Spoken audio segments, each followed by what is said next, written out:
নমস্কার বন্ধুরা, রকি কিচেনের তরফ থেকে সকলকে স্বাগত জানাচ্ছি। আবার একটা রেসিপি আপনাদের মাঝখানে শেয়ার করতে চলেছি, সেটা হলো বেগুন দিয়ে কুলেখাড়া শাক ভাজা। তাহলে চলুন দেখে নেওয়া যাক আজকের রেসিপি। ওভেনে একটা কড়াই বসিয়ে তাতে দিয়ে দিয়েছি কিছুটা সর্ষের তেল।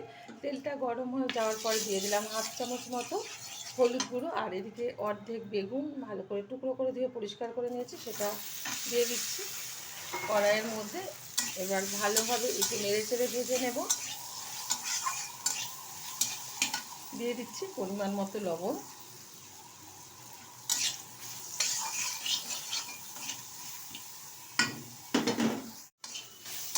বেগুনটা কিন্তু ভালোভাবে ভেজে নিয়েছি।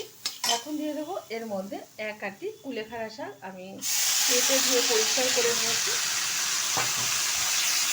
নেড়ে চেড়ে নেবো বেগুনের সাথে।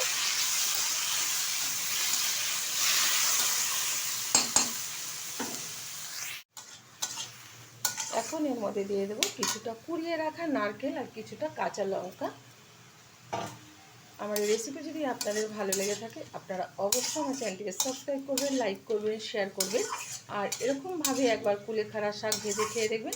আশা করি গরম গরম ভাতের সাথে খুব ভালো লাগবে। যারা জানেন না অবশ্যই ট্রাই করবেন, কারণ কুলেখাড়া শাকটা কিন্তু শরীরের পক্ষে প্রত্যেকেরই ভীষণ ভালো কম বেশি। এখন হালকা আঁচে ঢেকে রান্না করে নেব 5 মিনিট।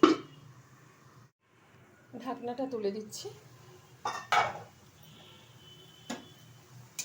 শাকটা কিন্তু খুব সুন্দরভাবে মজে গেছে। এই যে বেগুনটা সিদ্ধ হয়ে যাওয়ার পর কিন্তু এর থেকে অনেকটা পরিমাণে জল বেরিয়েছে, এতে কিন্তু শাকটা সুন্দরভাবে তৈরি হয়ে গেছে। তবুও আর একটু জল জল ভাব আছে, আর একটু ভালোভাবে টানিয়ে নেব। হাই আছে 1 থেকে 1.5 মিনিট মতো, তাহলে কিন্তু আজকের শাকটা তৈরি হয়ে যাবে, শাক ভাজাটা। তো টানিয়ে নিচ্ছি একটু হাই আছে।